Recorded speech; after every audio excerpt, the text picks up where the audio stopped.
Right. Good afternoon again, everybody. Thank you for joining us, and to everybody else that's joining us on the live stream.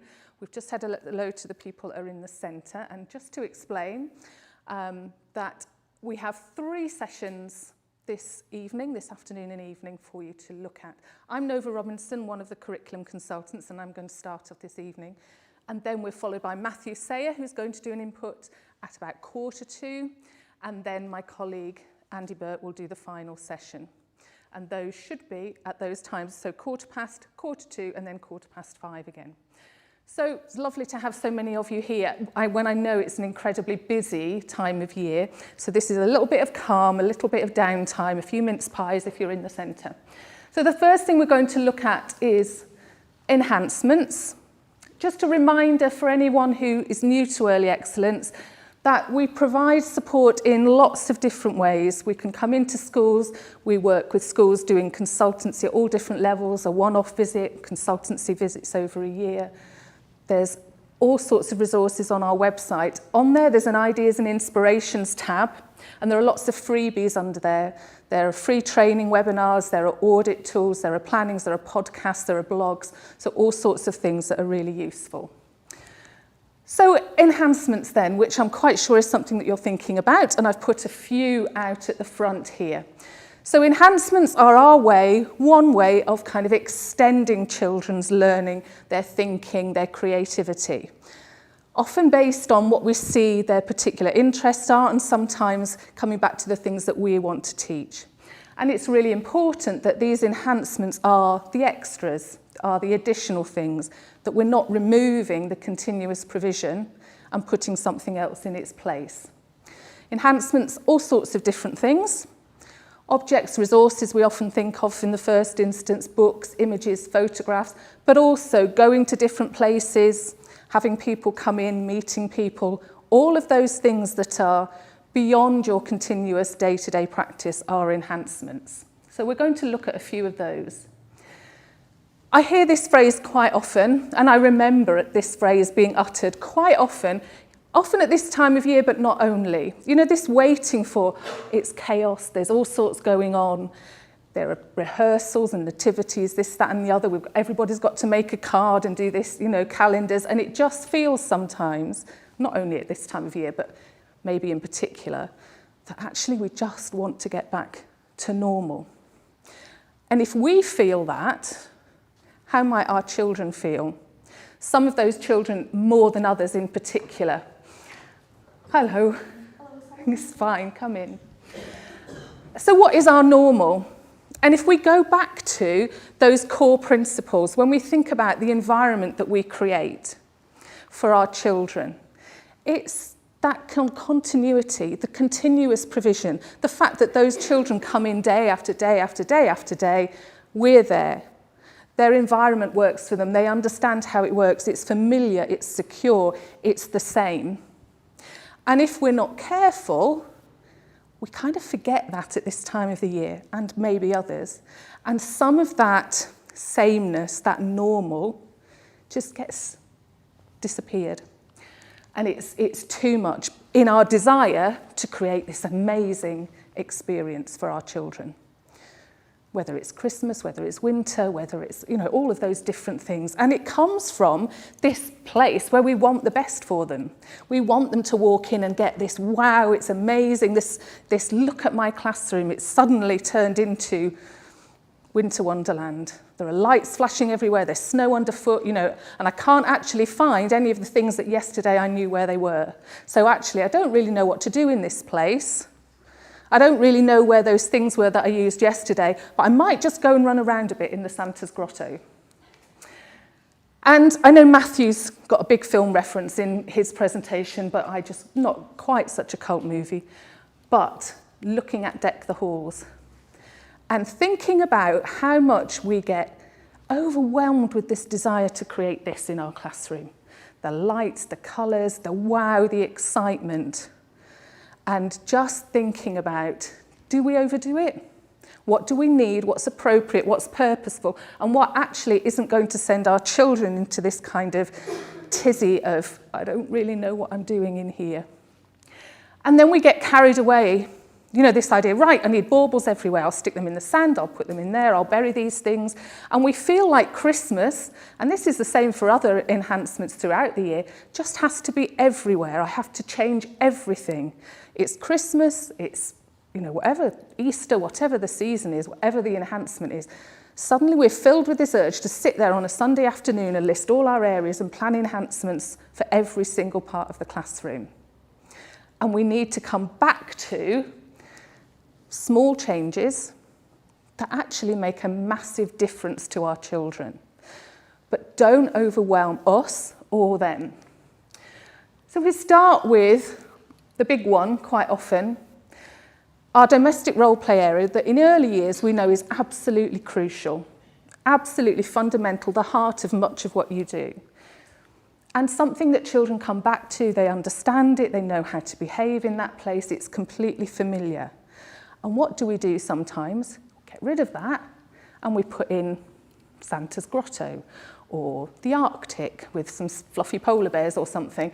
And great alongside, but actually this place has disappeared when what we want to look for is what happens at Christmas in this case in people's homes. How do we make those enhancements purposeful, useful, and actually manageable for those children and make them make sense? So looking at your home corner, your domestic role play area and thinking, okay, yes, we'll enhance it for Christmas, but actually my children can do that.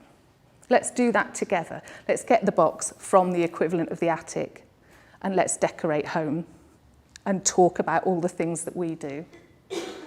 Other simple things, books, really straightforward, introduced in lots of areas, read to the children, you know, the straightforward enhancements that can link into this time of year, alongside some other simple things, you know, those enhancements that you might bring in Small World, for example.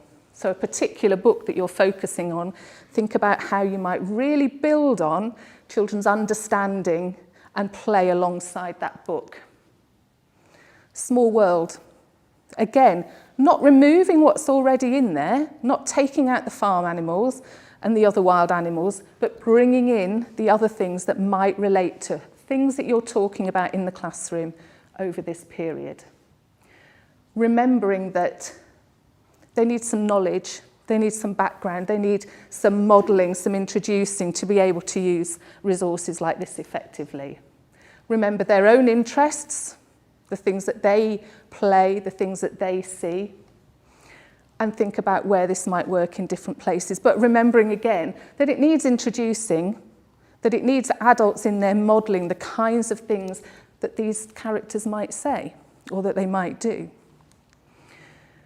Other areas, again, thinking about what children are already familiar with. So if your children are already familiar with developing games, playing games, developing different systems and routines, beginning to develop rules and write the instructions on all sorts of different board games, then it's really simple to enhance that and by providing different resources. So a game that they're familiar with, Race to 10, for example, becomes themed because now you're racing to get 10 presents into Santa's sleigh. So it's based in familiarity, but you've enhanced it by just changing the theme. Another thing to think about that often perhaps we don't use as much as we could do is how we can think about the places that we can visit and the people that can talk to our children. The places that are familiar to our children, that they know really well, what are they like at this time of year? Those familiar places that they've been to before, might be in the local area, it might be somewhere that you've had a trip to previously. You know, what's the beach like in winter? How does that compare to the beach in summer? You know, all of those different experiences. Places that, you know, those things that actually Morrison's down the road is probably, for some children, really exciting. It's part of their cultural life, it's part of what they do. Use that as a resource. Think about the changes that happen there. Where can you access and use that? The changes, the enhancements. Go back to the places that they're familiar with and use those as a starting point.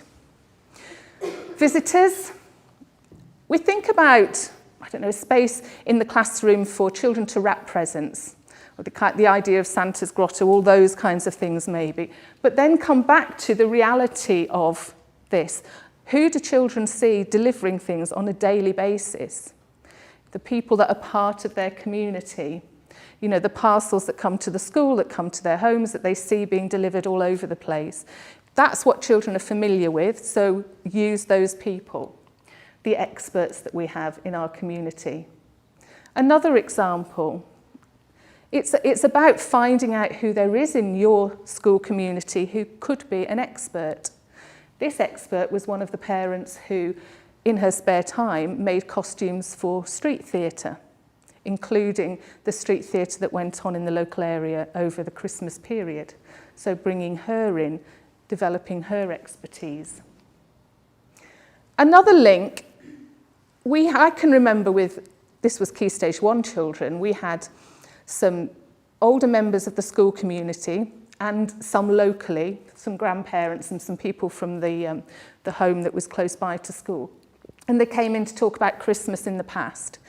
And there was absolute horror at the prospect of having to wait till after the Queen's speech in order to open the presents. You know, there was complete uproar, the debate about whether that was a good idea. And using that concept, you know, the concepts so change over time is a big concept. Find those links when we can. Get people in, talk about their experience of Christmas, because everybody's experience of Christmas or any celebration is different. So when we take an enhancement that we might decide to put in our classrooms, it's worth spending some time just thinking about the possibilities that it offers. So if we start with something as simple as the lights that you put up in your classroom, and they're there for decorative purposes, but actually, let's see what else we can get from them. How much more can we get from this? We know that light is a fascination for young children. So take that fascination and grow with it. So if we look at something like the lights, we've got all these opportunities, routes to follow, starting at that point with lights. And again, this is across the year, not only at this time of year. You know, the pattern of them, how they work, the electricity, the colours, concepts of light and dark from one resource that sometimes is in our classroom without really being used to its full potential. You've got light in the local community. How is your local town lit up at this time of year? You know, what can children see? What can they go out and visit? And then there are some amazing artists, you know, who work with light in lots of different ways. Again, that concept of widening children's experience. There are some amazing things. This artist is from Wakefield, and he creates light sculptures from neon tubes. And it's finding those links. And when we think about things like, say, the Key Stage 1 curriculum and bringing in those craftspeople and the artists and so on. So it's taking that enhancement and moving out from it. And looking at how we can then develop that enhancement further with the children. Take that interest and enhance it and see what they can produce as a result. You know, what can we do with the light? Another example, so just the decorations that we use, which again, yes, we involve the children hanging on the tree, but then let's look at it kind of from a different angle. So one thing to think about is the packaging that these come in, because they're quite often in a lovely array that we can use there, with all sorts of maths that you can see there. There's pattern, there's arrangement, there's numbers missing, how many more, all of those concepts. We've got measurement, is it the right size to fit things in? You know, enhancing with a few boxes like this, what fits? Which way round does it have to go? How many can you fit in? Packaging different shapes, creating the packaging in order to fit these. And looking at different kinds of packaging. Again, nice links back to the deliveries, the parcels, sending things that we'd mentioned earlier. There are some lovely things that you can do looking at something like this that I picked up off the counter in reception. There are some fantastic investigations you can do where you fit things into something like this, and then by pouring in sand, dry sand, or water, depending on the resources, you can find out how much space is left. You know, how much space haven't you filled in there? That's an investigation that would run all the way through from nursery to year 6 at different levels of sophistication. But again, looking at arrangements, how many can you fit? All of those different things.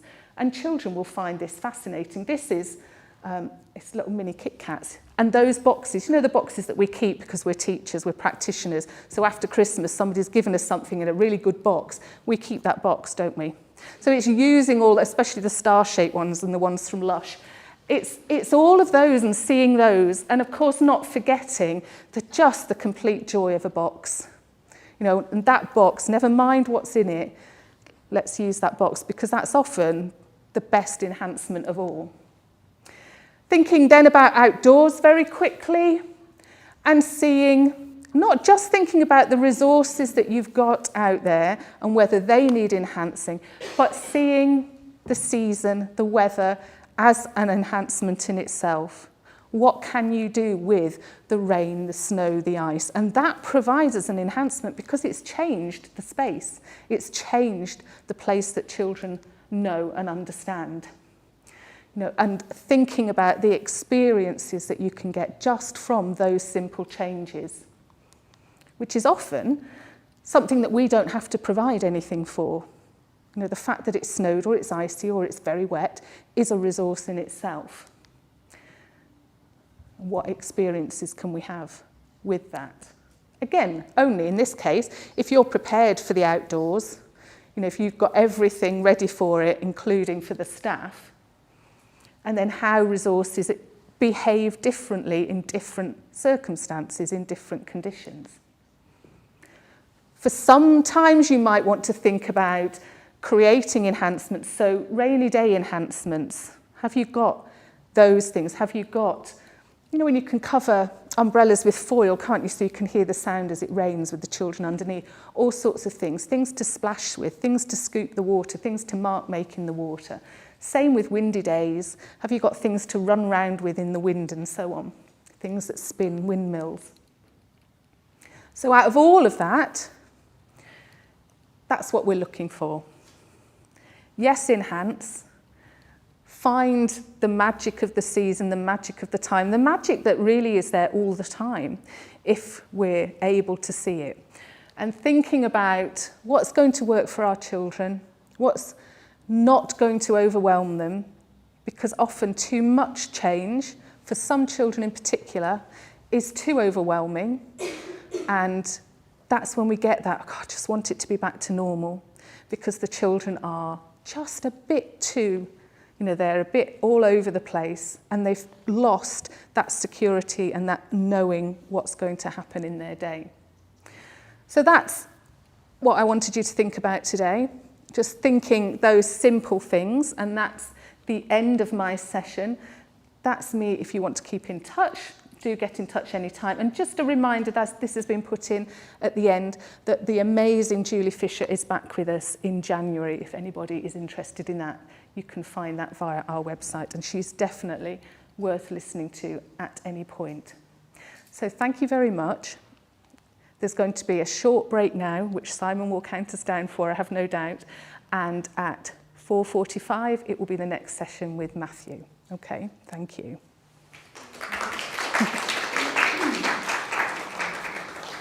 Thank you. You're very welcome to leave and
Hey, and welcome back to all of those of you at home watching, or you might be watching at home, could be watching at school, wherever you're joining us for the live stream.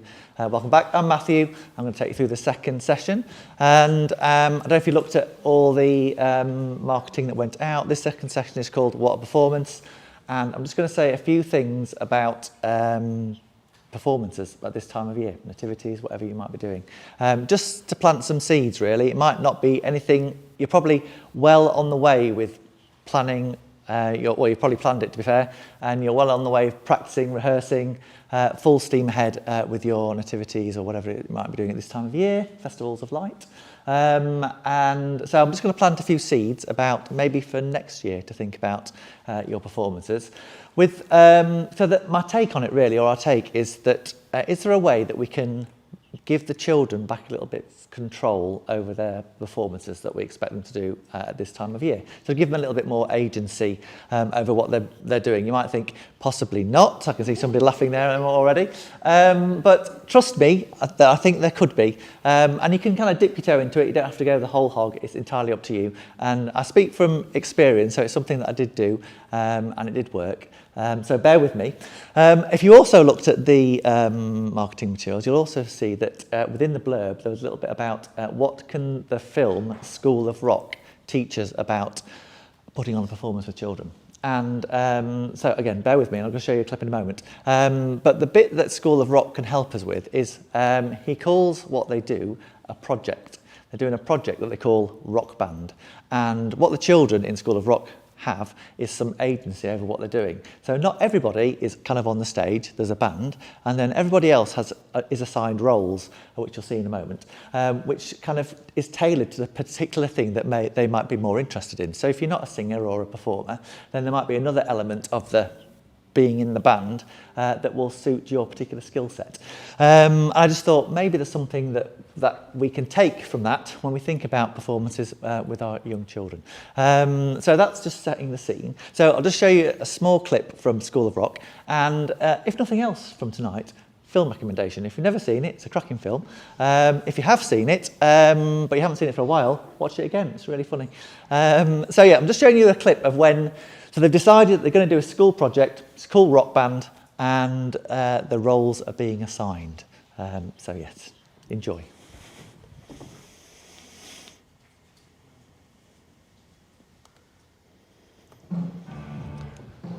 Lead guitar. Zach, take a seat. On bass, Fresh Spots. On keyboards, Mr. Cool. And on drums, Spazzy McGee. Okay, Robbie, brace face, you're singing back. All right, tough guy, shortstop, fancy pants, get over here. You guys are on security detail. Your job is to make sure no one outside this room knows what we're doing in here. The future of the band depends on you. Okay, your first mission, soundproofing this room. Get on. Can I do the band silent instead? Of course you can, fancy pants. Okay. Scarab Top, Roadrunner, Turkey Stud. We are going to have a lot of equipment. We're talking amps, electric guitars, maybe even lasers, and smoke machines. And your job is to master the transportation and operation of this technology. Seriously, without a first-rate roadie crew, we'll never have a psychedelic show. And I can't live with that, okay? I'm counting on you. Get going. Go! All right. You three, groupies. And your job is simple. Just worship the band. And you're going to be making hats. You're going to be making t-shirts. All kinds of merchandise, which leads me to your first assignment, naming the band. All right, sit down. As for me, I will be singing lead vocal. Okay, so hopefully you get the idea. So the kind of premise of School of Rock is that the children are kind of involved in everything that goes on behind the scenes. So if we kind of apply that to our nativities or our Christmas do's, then something that I've seen other schools do is take that idea, and rather than just saying to the children, we're going to do a nativity, this is what you're doing, these are the songs that you're going to sing, you break it down a bit like a project. And there is an approach called the project approach, which you may be aware of, that Lillian Katz, K-A-T-Z, Lillian Katz established a few years ago now, and it's something that you can apply generally to children's interests and working through children's interests. But you could also apply it to something like a performance that you might be doing with the children. So the idea would be that you might suggest, so you might provoke the children to we're going to do a performance, but then we can kind of break it down a little bit and give the children a bit more agency over what happens. And you can have that conversation with them, a bit like if you were introducing a theme to the children. You might say to them, well, what do you know already? What do we need to do? What do we need to find out? What do we need to plan? How are we going to present it when we find out all this information? Kind of a similar approach you could potentially apply to putting on a show. So again, you could break it down into, for example, how are we going to advertise the show? Who's going to do what? Could we kind of compose a bit of our own music? Does everybody want to be up on the stage? Could some of you just be in the band? Not just be in the band behind the scenes. We could have some children maybe on the stage performing, and give the children just a little bit of a sense of control over this, rather than, which is one of the things I'm sure you try to do, is you kind of run through your day to day, and then all of a sudden at Christmas we kind of go, right, now we're taking all that away and we're going to tell you exactly how we're going to do it and exactly what to do. There's not necessarily anything hugely wrong with that. It's just really, I'm not saying there's a right or a wrong, it's just kind of planting a seed. Maybe if we did it in a slightly different way, it could be more interesting for all the children that are involved. I can remember in my nursery teaching days having some children who desperately wanted to be the performer, that once they were on the stage, they could see that Dad hadn't arrived, everything froze. I went onto the stage trying to encourage Mary to go to Bethlehem. I'm sure you've done it yourself. And she just wouldn't go to Bethlehem. She wasn't having it because her dad wasn't there. And with hindsight, or if we talked to the children about it, it might have been wiser for Shannon, I can still remember her name, to have been behind the scenes, maybe making the posters, serving the food, whatever it might be. There's a role for everybody in this show that we're putting on, is a way that you can think of it. And you can break, and when you start to think of it, there's any number of roles that all the children could be involved in, that again might be particular to their skill set, or they might be more excited about. Like you can see the excitement of those two girls when they're told, you're going to name the band. So they were like, yes, get in. There was the girls who were going to be the backing singers. They were like, yes, let's get in. That's what I want to do. And we can tailor it a little bit more to the children's particular skills. And the other thing is that, you know, when we think about performance is an early learning goal, and it's something that we're thinking about towards the end of their time in reception. And this is quite early on in their time of reception, where we're suddenly expecting all these children to get on a stage or whatever it might be, and ta-da, off we go. And it might not be appropriate at that time for all children. And again, I'm not saying necessarily that you should or you shouldn't, it's just planting a seed and thinking about, is there another way to do it? So with that in mind, let me just show you the project approach. So it's Lillian Katz. If you've never heard of Lillian Katz, I recommend that you Google her and read everything that she's ever written, because she's fab and she talks amazingly and knowledgeably about young children and their learning. So she works out of Illinois University. And as I said a little bit earlier, she does something called the project approach. So this was with some nursery children, and they decided that they wanted to kind of engage in what they called, you can see this music project. And they have 3 phases to their projects. So they simply call it phase 1, the beginning of the project, phase 2, developing the project, phase 3, kind of like presenting the project. So for this music project, their presentation of the project, so the final phase, was the show, and they decided to present the show. Actually, in this scenario, they thought actually presenting to actual people, like parents, or might be a step too far for us at the moment, so they just decided to form their own audience and they do it to each other. But there's any number of examples of projects on this website, so you can apply it to not just your performances, you can apply it to any interests that the children might have. So you're thinking, well, how do we best respond to children's interests generally across the year? So you could apply this to putting on a show, but you could also apply it to, I'm fascinated by dinosaurs or worms or mini beasts or whatever it might be. So you can kind of extrapolate it out to children's interests more broadly. But you can see that you might have done something a bit like do you know the task wheel? Used a task wheel before? So a little bit of nodding in the house, not very much nodding. So it's teaching as a social context. And if you ever introduce, you might work in a topic or a theme, kind of thematic based way.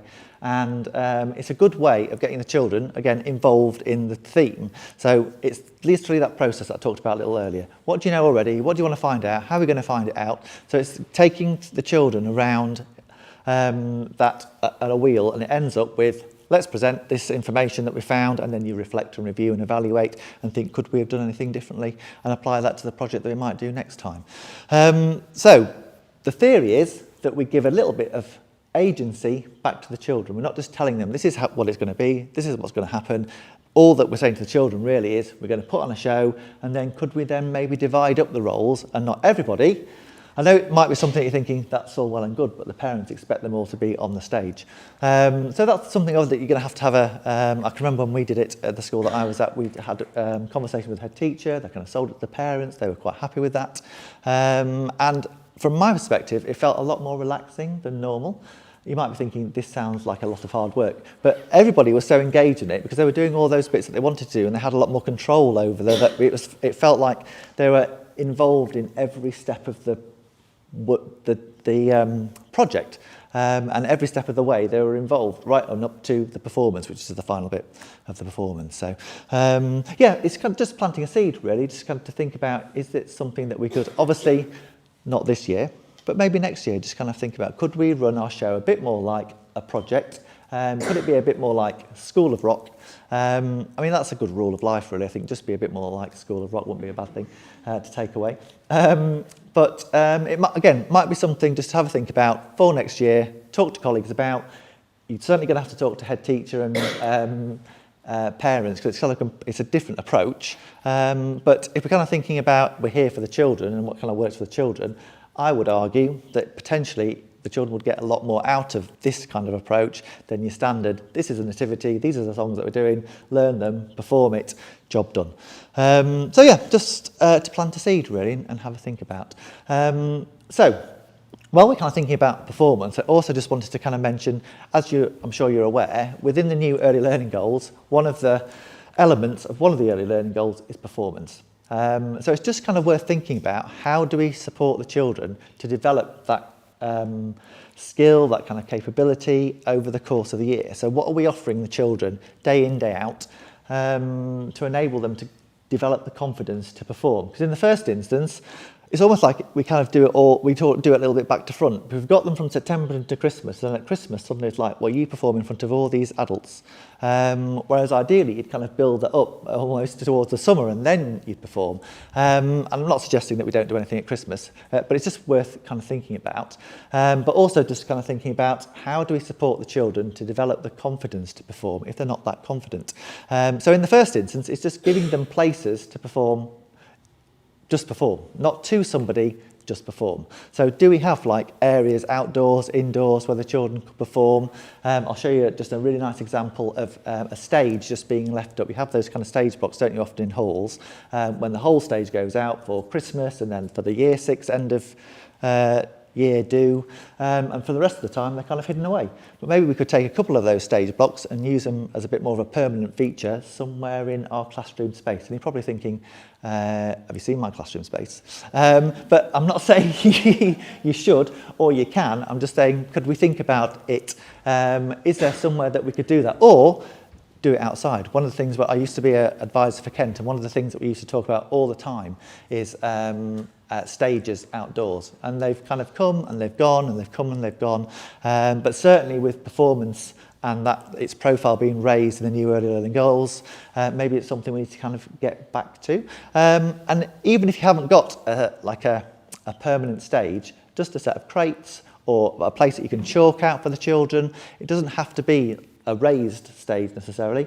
Let's let the children create somewhere to kind of perform. So it's just, again, just planting some seeds, just thinking about how do we support these children to develop that capacity, that that kind of performance way over the year. So they're developing that confidence, so we're building up to that early learning goal, whereas suddenly this is more like the shock approach to the early learning goal. At Christmas, we're all going to perform whether you like it or not. almost. So yeah, just some seeds there, hopefully, just to take away, have a think about. Obviously not for this year, maybe for next year. Can't recommend Lillian Katz enough. If you've never read anything by Lillian Katz, if you Google her, she comes up on YouTube. She's a fab listen. And if you do nothing else, and you take nothing else away from this session, take Lillian Katz away. And of course, School of Rock. Okay, so I'm just going to leave you with a short film clip of a school that we used to work with quite closely, Oakwood in Leeds. And if you've been around about for a little while in the early years, you might recognise the clip. It's one of the old moderation clips.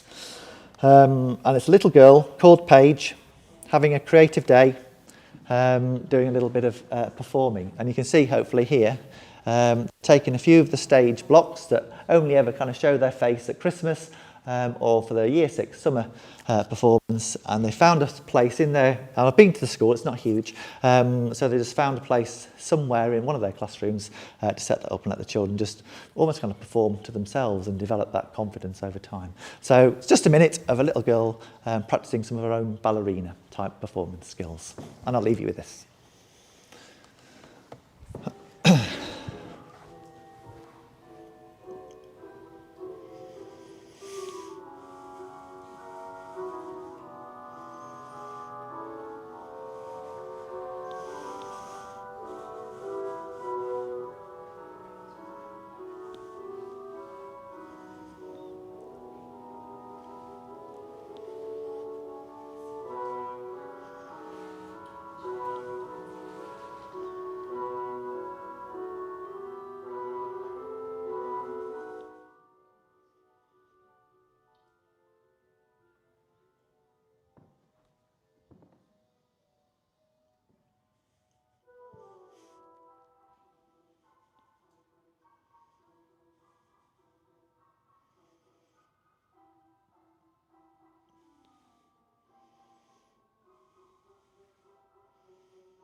So yeah, I hope you get the idea. So yeah, just have a think about kind of performance generally, really, particularly at this time of year. And if you are doing a nativity or a festival of light or whatever it is you're doing, I hope it all goes with a swing. And that's for you guys at home as well. So thank you for listening. And I think the next session starts at 5:15.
Okay, super duper. Right, we are now ready to start. Good afternoon, everybody. My name's Andy Burt. I work here at Early Excellence as a curriculum consultant. Thank you, of course, for coming along, first of all, because it's a big thing, I think, coming along at the end of a school day, particularly at this time of year when it can be dark and cold and so on. So we really do appreciate you coming out and spending some time with us.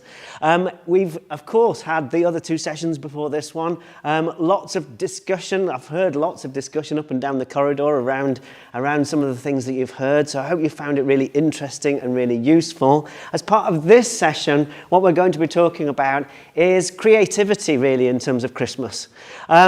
This time of year, of course, is a fantastic time of year, a special time of year, a wonderful time of year, but also a difficult time of year in schools and settings. It can be, of course, an exhausting time, and it comes with that added pressure, doesn't it, of coming up with what you're going to do for your calendar or your Christmas cards or your whatever creative thing you might be creating with your children that is going to go home at the end of this term for Christmas.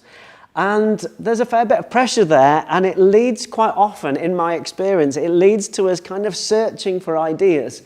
And whilst sometimes we can come up with a real gem of an idea by searching for ideas, it can be a little bit of a minefield, I think, as well. And so we end up with really kind of looking for something that is great in terms of, hopefully, creativity. Also something that the young children can do, of course, because that's a key feature. We don't want the adults to just be doing it for them and kind of really over-supporting them with it. But then at the same time, we want, ideally, something that is individual. And that's quite often where it becomes a bit of a challenge. I don't know whether you've been in this position. I can certainly think of times in my teaching career where you kind of look at what's been created in the lead up to Christmas and you look across at them and you think, crikey, they are all the same. They are absolutely identical. There's 30 Christmas trees there and they are all exactly the same, or whatever it might be. As part of this session, what we're going to do is we're going to look at some ideas for how we can have that creative Christmas, that real sparkle of Christmas in terms of creativity, but to do it in a way that we are providing something which is individual for the children, both in terms of the experience itself, but hopefully also in terms of what we end up with. And so, of course, as I say, there are lots of ideas out there, lots of really interesting ideas out there, but it can be, if we're not careful, a bit of a minefield. You know, by the time everybody has done something like this, then actually we've got 30 or 40 or more of the same thing and they look exactly the same. I would say whilst that might look great on the front of a card, it's not necessarily great in terms of creativity. It's not really the children expressing their own creative ideas. And so what I want to do is explore with you really how we can go beyond that. I mean, some of these are fine in terms of ideas, quirky ideas, great Christmassy ideas. They don't necessarily fit with what we're aiming for, I think, in terms of creativity. All right, so first of all, a couple of slides just to get us thinking about creativity and why it's important. Okay, so why I think it's important at this time of year to try, if we can, to step away from that Christmas production line, really, of creating something which is kind of maybe identical, and instead to be thinking about actually the importance of creativity and why children need those opportunities to express themselves and for those expressions of ideas to be different to other children's. So first of all, we are all, as human beings, we are all intrinsically creative. And we see this, of course, in young children. Young children will want to create different things. They'll want to express themselves in all kinds of different ways, through paint, through movement, through having creative ideas and imaginative ideas. They'll want to do that. Also, creativity is linked quite closely to confidence and developing skills. Children who have those opportunities to be creative and to express their ideas often develop confidence through doing that. So it's an important thing that we're not just talking about one area of learning in terms of expressive arts and design, but actually something that is about learning skills, really. What else? Well, in terms of creativity, children's perceptions are unique and original. So I think giving the children opportunity to be creative gives us a window into their world. It gives us an idea of what they're thinking. It gives us, even if children are not yet able to express their ideas through talk, creative experiences actually provide a brilliant opportunity for children to express their ideas before that. Okay, and that, of course, is particularly pertinent at the moment when we have such a focus on communication and language, and we know, of course, that young children struggle. Many young children post-pandemic are really struggling with communication and language skills. Creativity and creative opportunities really bridge that gap, I would say, that they provide children with the opportunity to express their ideas even if they haven't yet got the words. So we're talking about a range of things then in terms of being expressive that I think are important to consider. What I've tried to think about in terms of these ideas are not exactly to give you an idea as such, you know, in the way that you might go online and say, right, I want an idea for Christmas trees or a Christmas tree design in a particular media, and you come up with lots of ideas. What I'm trying to present here to you are different media that you might not have thought about, different ways of doing what you're going to do, but in a way that isn't formulaic, that isn't about just coming up with the same outcome every time.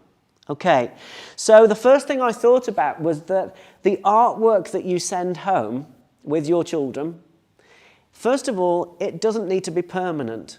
We often think that actually they've got to walk home with something in their hand that they have created. Okay, and therefore what we send home tends to be permanent. However, if we think about loose parts play with natural materials, collections of natural materials, children can use them to create all sorts of shapes, whether they be star shapes or different sorts of Christmas tree shapes or a Christmassy scene or whatever it might be, that is very much individual to them, but at the same time, in terms of those resources, they're not going to be stuck down, they're not going to be permanent. Instead, we're going to photograph it. And we use the photograph, we use the image for the front of a card or for a calendar. It's not something that we always talk about, that idea of not doing something permanently, and yet I think we should. So natural materials, collections of interesting natural materials can be used to create Christmassy scenes where actually every single child's Christmassy scene can be different, and yet we've done it in such a simple way with resources that can be used over and over and over again. All right, so that was my first thought, that actually natural materials are something we don't always use or don't often use in terms of Christmas designs, either for cards or calendars or whatever it might be. And yet I think actually it would be quite an interesting starting point. What else did I think about here? Well, whenever it comes to Christmas, I often think about this, about clay and using clay in terms of Christmas designs for their Christmas decorations or for other things. And the reason that I do is that when I first started teaching, which is a long time ago now, when I first started teaching, which was towards the end of the 1990s, in my first school, I was there, a year one teacher in a school, first of all, before I moved into the early years. And in my first year, it came to Christmas, and I had this, what I thought was a brilliant idea. And it was that I would get the clay out, and I would, we'd been working with clay in terms of making tiles, okay? So putting a board either side of a blob of clay on a wooden board, and then 2 blocks either side of the clay, rolling it with a roller so that it all goes to the same depth of clay, then cutting it into a tile, okay? So a square tile, basically. And we'd done work with that already. So when it came to Christmas, I thought, well, we could just do that, but we could make it Christmassy. However, at the school that I was at, they made a big thing of there being a tree in the hall, a real tree in the hall every single year, okay? And every year, each class would take it in turns to take their Christmas tree decorations down the corridor, walk into the hall, and then hang their tree decorations on the tree, okay? And by this point, these clay decorations that we'd made looked absolutely brilliant. We'd sprayed them with gold or silver spray paint. They looked fab, yeah? And the children set off down the corridor with these clay tiles, and off we walked, and I led them into the hall, and we'd got like little bits of sort of sparkly string with a hole through the clay so we could hang them on the tree. And we went over quietly into the corner to the tree, and the children started to hang their tree decorations on the tree. And almost straight away, and you can just know what's going to happen, don't you, with this? Almost straight away, the tree just started to lower. Every single branch lowered and lowered and lowered to the point where by the time we'd finished hanging our decorations on the tree branches were more or less on the floor, all of them, all the way around the side of the tree. So that when I talk about using clay for decorations, do be careful with it. If you're making tree decorations, you've got to make them small, but it does work, and it provides children with rich opportunities for exploration here. Clay is a brilliant resource, a fantastic resource for developing physical skills. Of course, one of the prime areas, those physical skills are absolutely key for young children, and working with clay is hard work. It really is hard work. It's not as easy as working with Play-Doh or salt dough. It actually is really hard work. You've kind of got to warm it up first of all. You've got to flatten it out. You've got to be really quite hard with it. And so actually working with clay is something that I think I would certainly recommend having a go at if you've not done it before. Now, you could do that with clay. You could work with salt dough. You could work with different sorts of quite simple air drying clay, but I think this is something that's different to what I normally see in terms of Christmas. And so I wanted to add it in as a thought of, well, is that something you could do? Is that something that's possible? It certainly would lead to, I think, very individual artwork from the children. Of course, takes time. There's no getting away from it. It takes time to do. But if you're aiming for it to be, if the Christmas crafts, if you like, or the Christmas making and being creative, if it's something that you're aiming to do that is going to be valuable for your children as a learning experience, not just in terms of having something to take home, then the physical experience of using clay or malleable materials, I think, are well worth doing. What else? I would recommend also, if we're really going to explore the magic of Christmas, I would recommend using light and shadows within your room. It, again, is something that's not permanent. So we'd be talking about being creative, but then recording it using photographs, which, again, actually you can use on the front of a card or on a calendar really effectively. It doesn't always have to be something that's been painted. So this is an overhead projector with buttons on, but it actually could be different materials that are on there.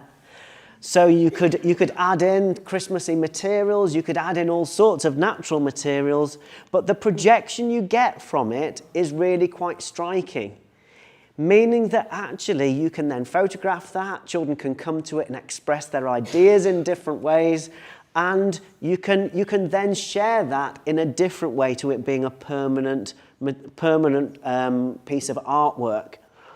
Great for hand-eye coordination there, okay? Great for expressing ideas, great for mathematics as well. There's lots of mathematical connections really between that idea of subitizing, but also working creatively with numbers of objects that you can move around and explore the shape and pattern of.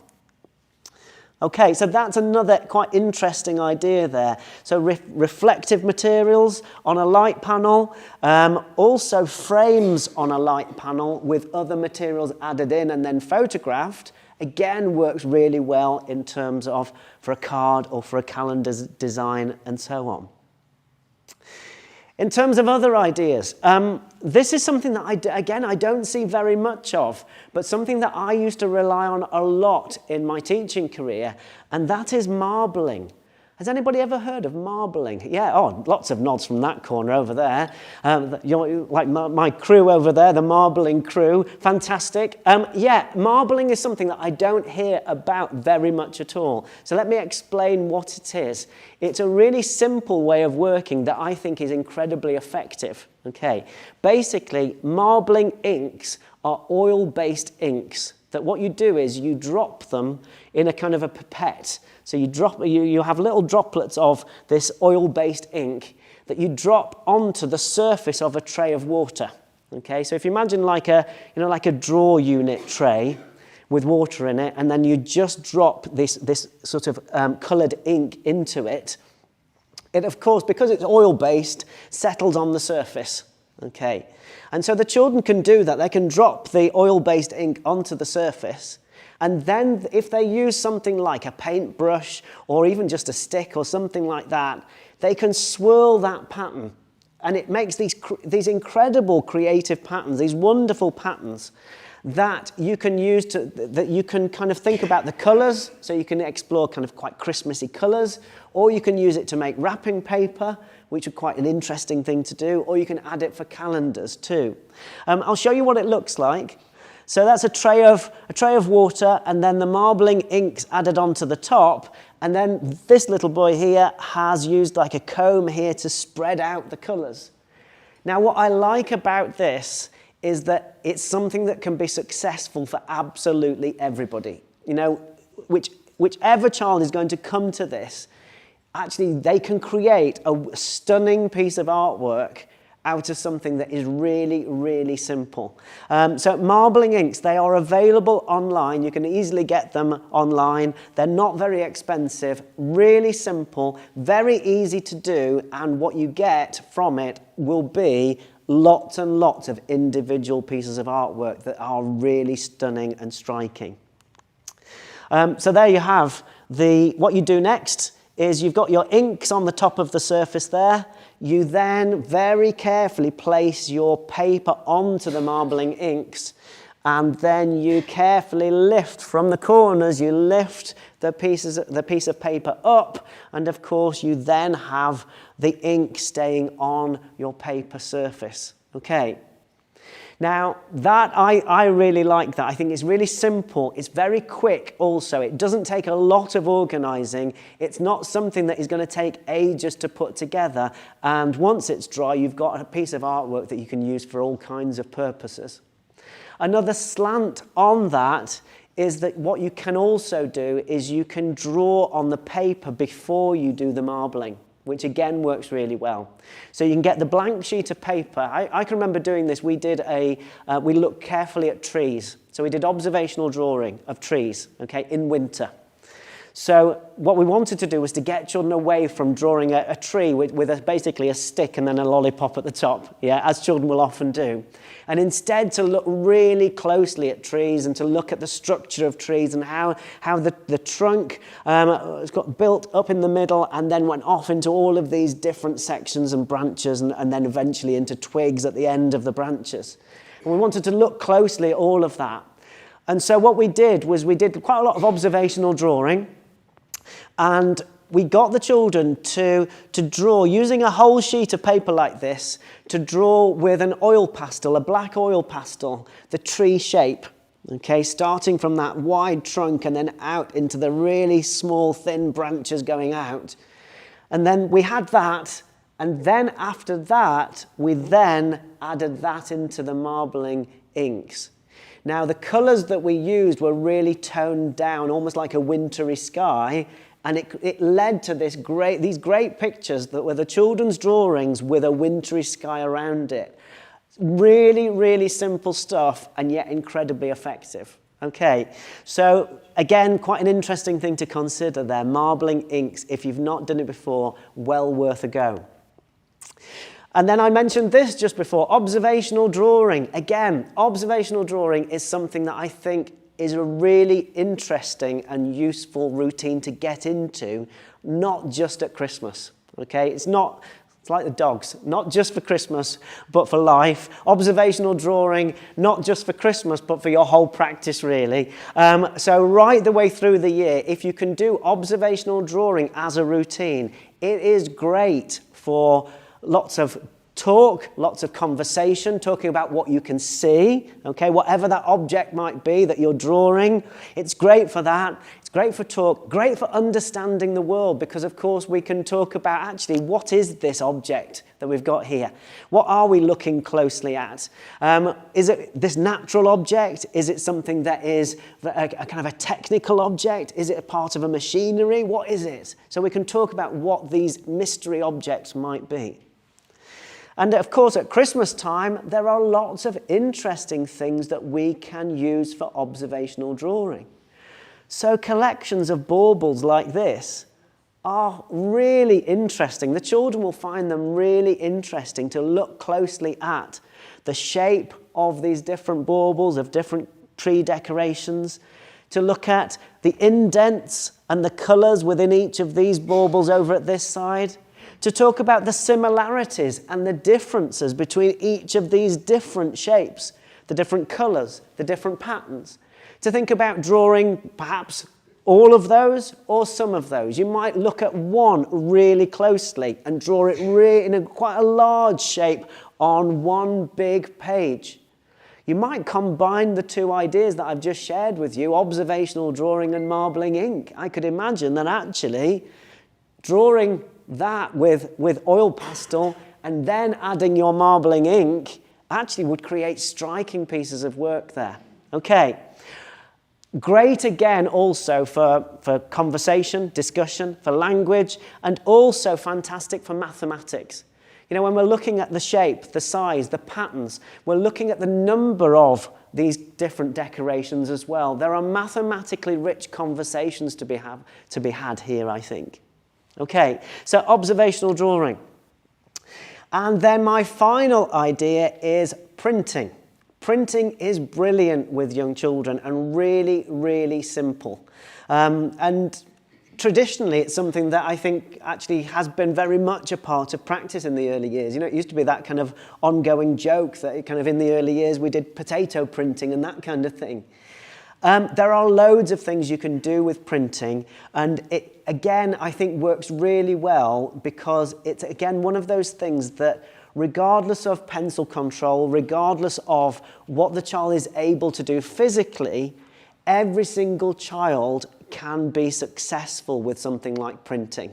And that for me is key. I want, when the children go out with their pieces of artwork that they have created, I want every single child to feel that actually their artwork is fantastic. It's something that they've created, okay, and be really positive about it. So printing, this material here is styrofoam. It is like a very thin sheet of polystyrene, soft polystyrene. Again, it's very easy to get hold of. It's available online. You can buy stacks of it in 50 a sheet, and they're not particularly expensive. And all you do really is you can use a pencil, quite a blunt pencil, to draw shapes within the styrofoam, and then use a roller to add paint onto it, and then you can print it onto a surface. Works really well because actually your children can choose exactly what they're going to do, how they're going to create those different shapes, and then they can print with it. Okay, so you can see here some different examples of prints using the styrofoam.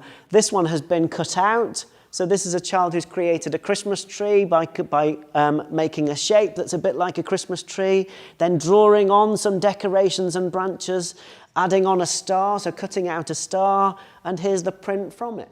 Both, I think, are fantastic in terms of artwork. In fact, you could actually use both of those. But so simple, and at the same time, as I mentioned earlier on, very much an individual piece of work there.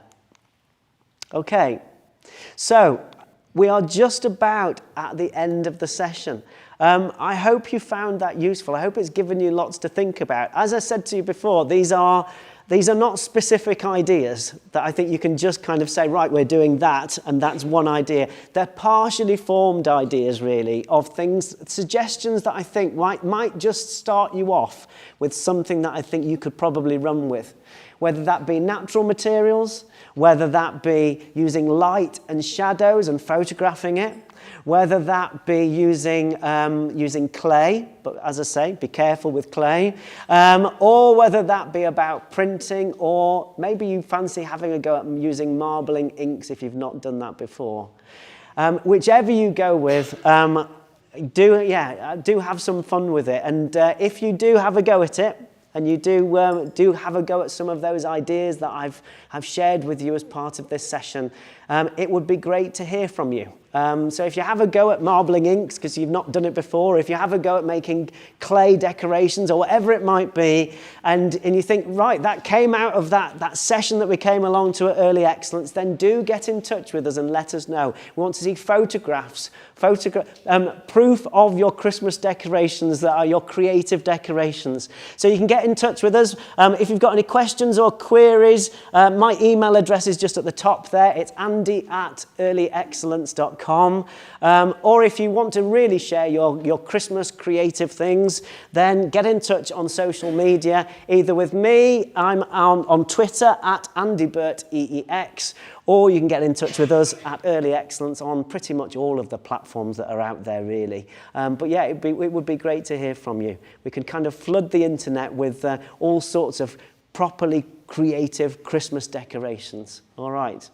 So all of you who are here, thank you very much for coming along. I hope you found today useful. I hope you found the visit to the centre useful. And those of you who are at home, thank you very much for joining us as well. I hope you found it useful. And do connect with us online, because it would be great to hear how you've got on with these creative ideas. All right. Thank you very much, everybody, whether you're at home or whether you are here in the centre. Thank you ever so much for coming along to our festive evening, and have a fantastic Christmas when it comes. Thank you. Take care. Bye-bye.